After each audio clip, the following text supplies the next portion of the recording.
We've had the Willis Wars for Malik Willis, although that looks like he's probably going to Arizona or at the worst, the Jets. Anthony Richardson is still out there, and people continue to cling on to it for some reason. But he's really fast. He took himself out of a play because he was tired. I'm sorry. Yeah, this athletic freak got tired during an NFL game. How about that? I mean, it's not me walking from the couch to the refrigerator to get a beer and thinking, maybe I'll get a cookie too. This isn't like the hefty lefty and everyone being like, I understand why you might need a play or two off every now and again. I get that. But Mike Florio, king of conjecture, king of, you know what, no one's talking about, and usually for good reason, he was on with Baskin and Phelps today, and he brought a name of intrigue for him to the table for the Browns. I'm intrigued by Kirk Cousins. I think he played incredibly well in 2025. He had upset wins down the stretch in prime time against the Buccaneers and the Rams. He looked like the same guy that he was before he tore the Achilles. And I think 2024 can be explained very simply. Kirk Cousins is not an arm strength guy. He's not a guy who can whip the ball down the field with the flick of the wrist. He uses his full body to generate power. When your full body has been compromised by the fact that you blew out the Achilles tendon in one of your two legs, you're not going to be able to generate the same power. And when you try to do so, it's going to put stress on other parts of your body, and you're just going to have a very long and physically demanding year. Now that he's fully healthy, he looks like a different guy. And look, he's still young as quarterbacks go. He's still got some time left, and he will be available. The Falcons, when they redid his contract in January, it was obvious they were going to cut him on March 11 or March 12. So he's going to be an option for somebody. The question is going to be money and where he sees an opportunity. And maybe he looks at the Browns. Maybe he believes in Todd Monken. A lot of maybes there, which is usually what Florio's good for. A year ago, I would have gladly given up whatever you gave up for Kenny Pickett to bring Kirk Cousins here. A year later, your situation's different. The offensive line has fallen apart. You're in a transitional period. I don't need to watch a 36 or 37-year-old quarterback play this year as the predominant guy. And I think, quite frankly, the only reason Kirk Cousins would come here is a boatload of cash and being guaranteed a starting job.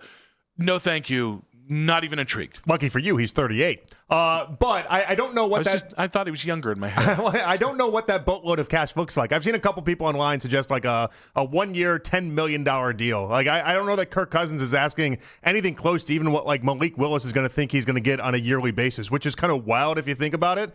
I don't know the long-term play. And so here's where if I was the Browns, this is where I think they would consider it. I think they would consider it if it was a 1-year deal and they were doing so with the idea. There's a hang-up here. Don't worry. They would do so with the idea. You saw the concern in my eyes. There's a hang-up. It's a 1-year deal, and I keep remembering something Tom Withers told us off the air. Tom was going through, and he's talking about Monken, and he's like, Monken just will not – that man will just not accept losing. Like, that's just not in his DNA. He's just not the type of person that will accept losing. And I was like, well, he might have to get on board with some of it, especially if you want the 2027 NFL draft to go your way. If you bring in someone like Kirk Cousins, you are saying we cannot accept losing at any cost for the upcoming year. It might happen. We might end up getting there, but that's your real effort to try to win as many games as you can. The problem with that is that he's likely on a 1-year deal, and that's it, and then it goes nowhere after this. That's the hang-up I have. That's the problem I have with a lot of these guys. It goes absolutely nowhere after this season. And so then what? You're into the draft, but then you're all of a sudden picking where, like, the Steelers are picking this year, and what does that really do for you? Yeah, so, like, for Kyler Murray, I'm not suggesting this is the best plan of action, but with Kyler Murray, if he came out this next year and you were a 8 or 9 win team and in the playoff periphery, you could then extend him on a short-term contract, maybe still take a swing at a 2027 quarterback if you wanted to trade up, and you could have a quarterback that bridges the gap for the next 2 to 4 seasons. You could have quarterback stability. He's still young enough. There are reasons to look at what happened in Arizona and said, okay, he can be whatever Baker Mayfield is for the Buccaneers for you, or whatever Sam Darnold maybe should have been for Minnesota if they had re-signed him this last year. There's a long-term gain to be had there, and that's the part that is missing with Kirk Cousins, and it missed last year for me, by the way, with Kirk Cousins as well, when we were doing all the, is he in Chipotle? I don't know. Where is he at? It's like, hey, guys, you got to think a little bit long-term about this with Kirk Cousins. Well, but that's even my problem with the Anthony Richardson thing. That's exactly right. It's like it's a bridge to 2027. A bridge to potentially having another team pay him a lot of money if it works out. Well, and even with Anthony Richardson, the probability is so low of it's happening. So low. I think you're just getting a guy in here to say, we got a guy in here. Did you see how he tried? That's not where we are. Like, I think you need. I don't think you can split the difference with this quarterback room. I think you need to do one of two things. You either need to say, we're going to put the best opportunity out there for this team to not just win this year, but to win for the next 2 to 3 years, and just build winning habits, and we'll figure out the quarterback spot long term in either 2027 or 2028, right? Or you need to do just enough to say you tried and just go full on stink. And the truth is, I think Andrew Berry might want it one way, and I think it's best for Todd Monken in another way. But Kirk Cousins really does none of those things, because here's the thing that I think he was wrong about. Kirk Cousins in a cold weather city with the lack of arm strength, I think it would look good in September and October, just good enough to push you out of the range for quarterbacks.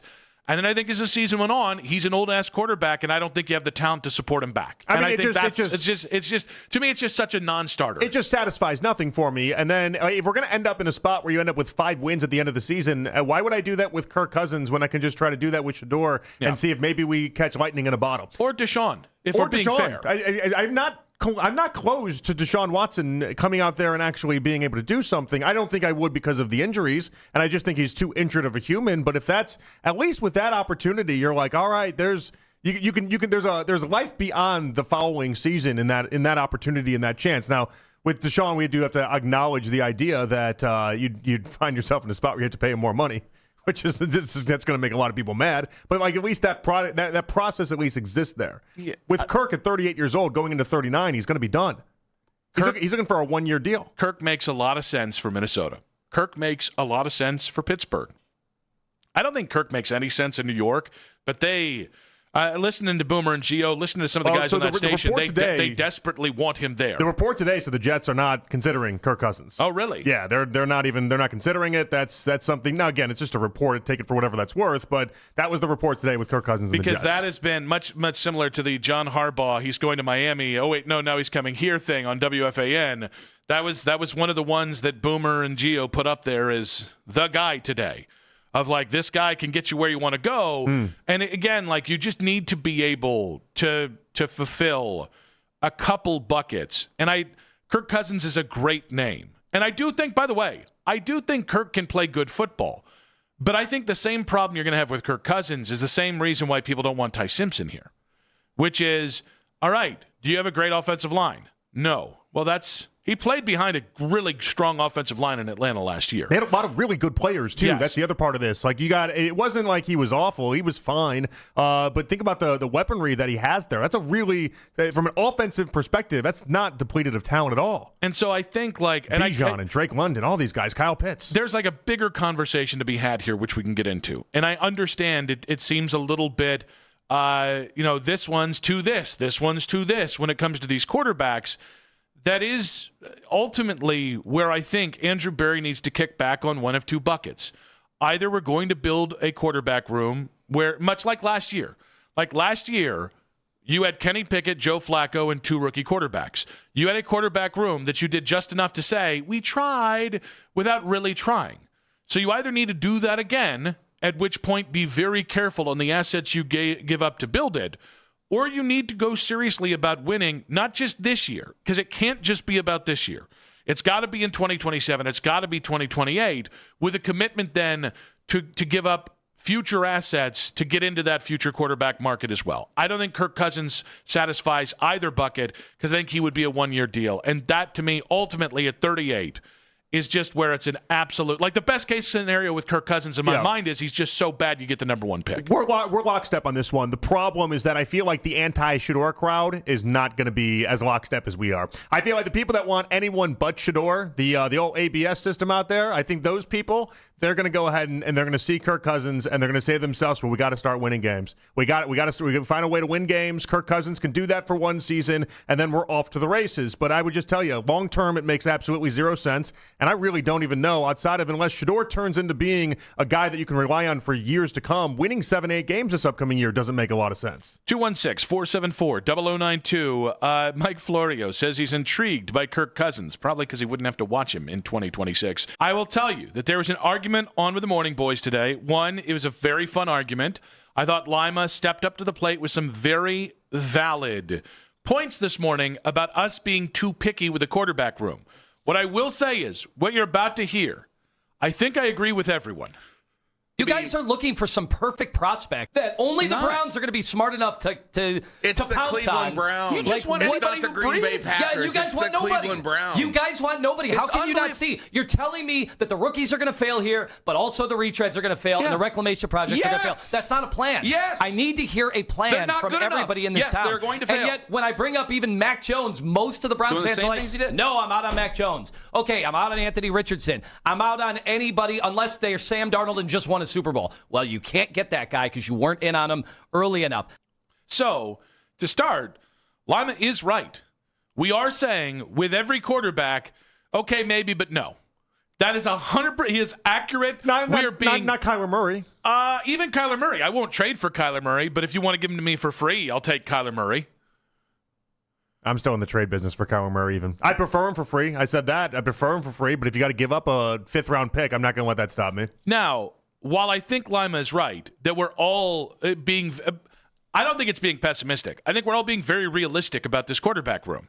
I also think that Ken and Owen are right, that we need to understand the probability of almost any of these quarterbacks doing anything other than what the quarterbacks did last year, even in a better situation, is also not very high. So are we supposed to just make up things to make these quarterbacks sound better? That's the problem I have within the discussion. Like, are we supposed to talk about how one quarterback was magnificent against the Bears when he had 9 completions in that game? Is that the idea? Like, if the exercise is we have to talk ourselves into trying to find a quarterback that we think can go into the playoffs, then we're just going to end up lying to people. And we're going to end up basically convincing ourselves we're seeing something that isn't real. So I don't want to do that. That's not the game I want to play here. So I think this is actually, and I think again, I hate this because everyone's a little bit right on this. You're also right on this. But I think it's all a response of last year. Everyone in town bought a quarterback room. Not me. I don't believe you did. But a lot of people bought in on Joe Flacco, Kenny Pickett, and 2 rookie quarterbacks that were a 3rd-round pick and a 5th-round pick being an answer. And this is where, if you're the Browns, people are too smart. They are. This is a really smart football town. And that there are a lot of people who post winning. We finally have seen, for the first time in a generation, we've seen what winning looks like. And it looks like quarterback stability or, high-powered offenses. And we got that for 4 years. And now you're going from, all right, we're going from the waters of Baker Mayfield to Deshaun Watson to, all right, well, now we're going from Kenny Pickett and Joe Flacco to Kirk Cousins.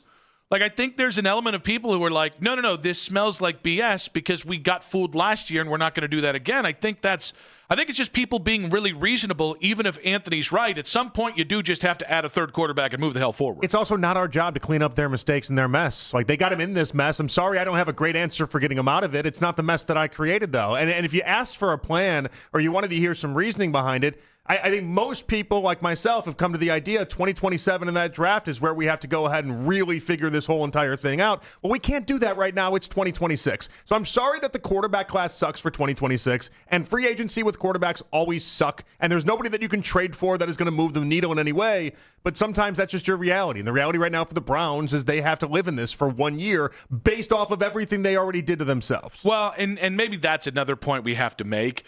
If this was a better quarterback market, I don't think fans would be being this picky.